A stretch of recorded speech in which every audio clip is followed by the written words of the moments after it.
Tell me in a few words what this place means to you. I caught my first 30-pounder here. I used to catch between 90 to 110 over 20 pound. That's just 20s. That'll do for the first one. Here you go, Elliot.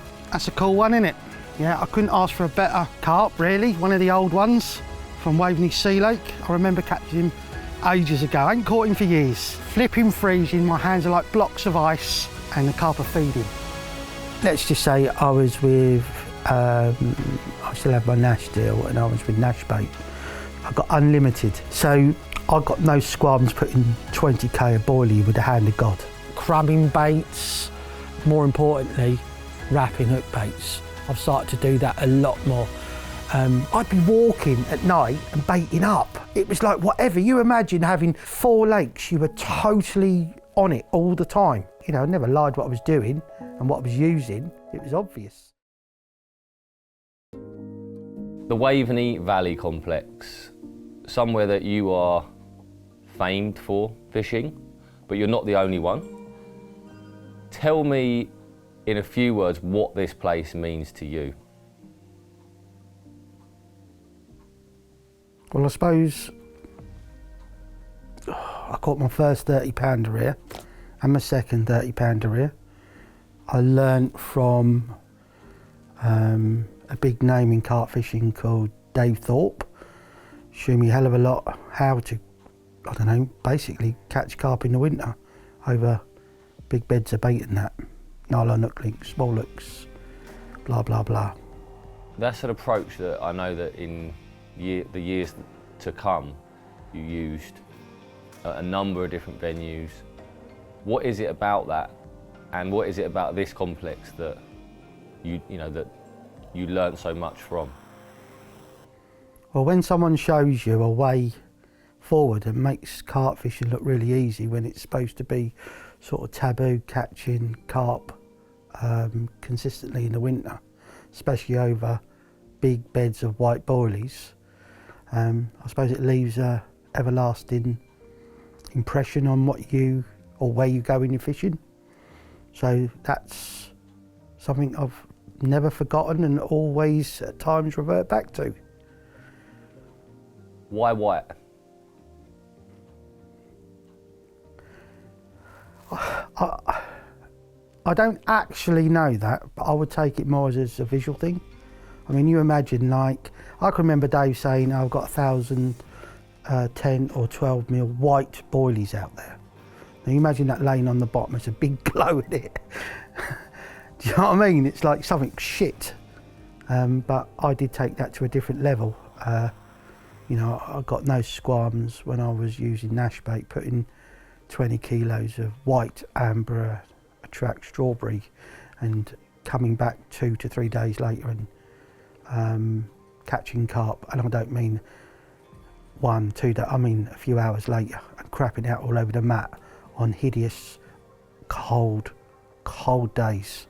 So we're talking December, January, February. And what about the birds? You told me quite a funny story yesterday. Well, if you create, it's like if you create a big enough food source, in the end everything's going to the platter, aren't they? They're all going to the dining table. So you've got the birds, look, it's noise, isn't it? The birds are diving. Let's say the carp ain't there to start with, but they get attracted to it. So then you've got the birds going there. Everything's going there to the noise, the food.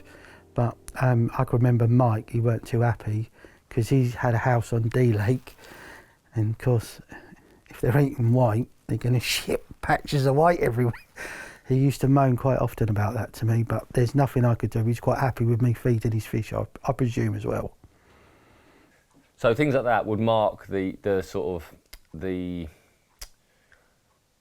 impact on this complex during a certain period was well known. The complex was busy because of it. Like, what were you doing here? How would you go about fishing this complex? Because it wasn't just one lake, it was the whole site.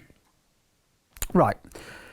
Let's look at it like this. I live the back of beyond, which is, I live in Lowestoft, so that's been 19, 20 years. So my fishing is all travelling.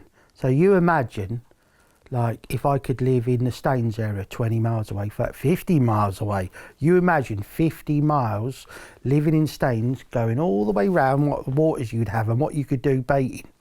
So a lot of the time I would retire nearer to home, spend more time with Jane, and this would save journey, save fuel if you want to look at it like that, but fuel was a lot cheaper then. But more importantly, I could come and go. I could just come here for a day session. And I mean, I would absolutely smash the granite out of it. And, you know, I used to catch between 90 to 110 over 20 pound. That's just 20s for the winter, being here 3 to 3.5 months. So I never blanked. I told you stories where, you know, Paul's seen it. I go out in a boat. It'll take me hours, and please don't do this, and smash the lake and catch and I mean every time. Okay, it might have taken a day, might have taken 2 days at the very longest, but it was more often than not that day, within 10 or 12 hours of smashing the lake, I would catch. Some of the snow shots I've got. You know, I can remember when Jane was ill with cancer, sitting here, I think it was that swim there actually, the next one. Was it the next one? Something like that. Sitting in, having my bed chair in a van and having 820s, and it was like snowing like you don't want to know. But just coming down here and fishing the nights after I made sure I've taken the kids to school and things like that, you know, made sure she was safe in bed.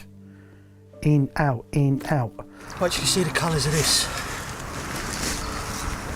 January still. I think it's the 25th today. Look at that, eh? They don't come much better than that. Chodded peach and mango again from Dynamite. Matching pop-up, soaked in Dynamite's peach and mango liquid attractant. Happy days. Told you I'd have another one. One goes 27.4, like a two-tone mirror. It's a lovely old carp, this one. Got a little surprise for her as well. I fuzzed the same rod back out, and it dragged another rod in. Well, I was setting how that rod went, so I got another one in the landing net waiting. Looks a good 20 common. As you can see, look, it's been sleeting today. 27.4. Get on it, eh? Well, common. Look at this bar of gold.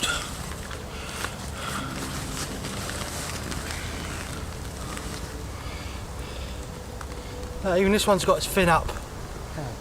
So being close, you can keep in touch with it a lot more. And I didn't need to. You imagine if you're driving 100 and 200, 300 mile round trips, you're not going to go backwards and forwards, are you? So you have to spend time away. So it was nice. I could go in the morning, come back for dinner. Or I could do, I'm going to go for 3 days, and then I'd go back home that day or the next day. It's better. But I just don't spend so much time here now. I come and see Paul. We have a few trips in the winter because I can just come in here and that.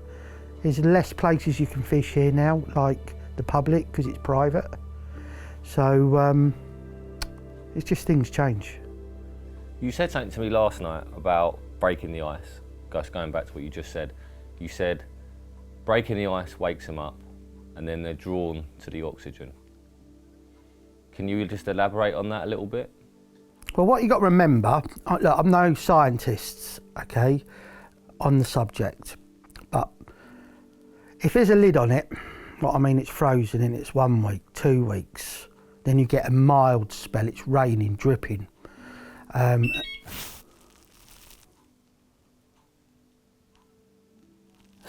Raining and dripping like the moisture, so that would like weaken the ice. So you've got a starting point to go out there. I always made sure I had a life jacket and someone was normally watching as well, all right?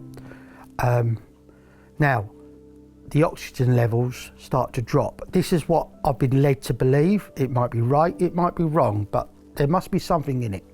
So they're asleep, you wake them up. Yeah, but you shouldn't wake them up and do that, or, you know, like, oh, what's that? But you imagine if the ice was smashing and it was blowing a southwesterly and all the ice was flowing down there, it's going to make the same noise, isn't it? Once, twice, 3 times a winter, or used to when winters were really cold. So I just used to break a hole, enough to get to a baited zone. It could take me quite a few hours, rocking water on top to sink it and then crack it. I used to push it under. When I think about the logistics of doing all that, I must have been off my rocker. But it worked. So you wake them up or you attract them, let's put it like that, because I'm not into, I keep saying waking up. They're not always, they might go into a state of like torpid, semi-sleep, but as far as I'm concerned, they're up, especially when I'm fishing here, because I'm keeping them fed, so they keep coming for food. So you open it up, and then I think as soon as you get some wind on it, which the wind would hit it, because I'd normally do it 9 times out of 10 on a mild spell, you'd get an oxygen. You'd get, let's call it rank oxygen out, whatever that is, it's carbon dioxide, I don't know, I'm not a scientist, but rank stuff out and fresh stuff in. So it becomes like a place that is they're attracted to. So I've got boilies, your baited area, and I put a couple of traps out there for real. No, that's a lie, innit? I won't fish. I'm fishing 4 rods in here. So I've got 4 traps out there, and I can catch them as quick as, I think the quickest I remember doing it on Hartsmere was 50 minutes after breaking the ice, and the line it was just unbelievable. And then bang, you're away. But you know, that's how far you want to do it.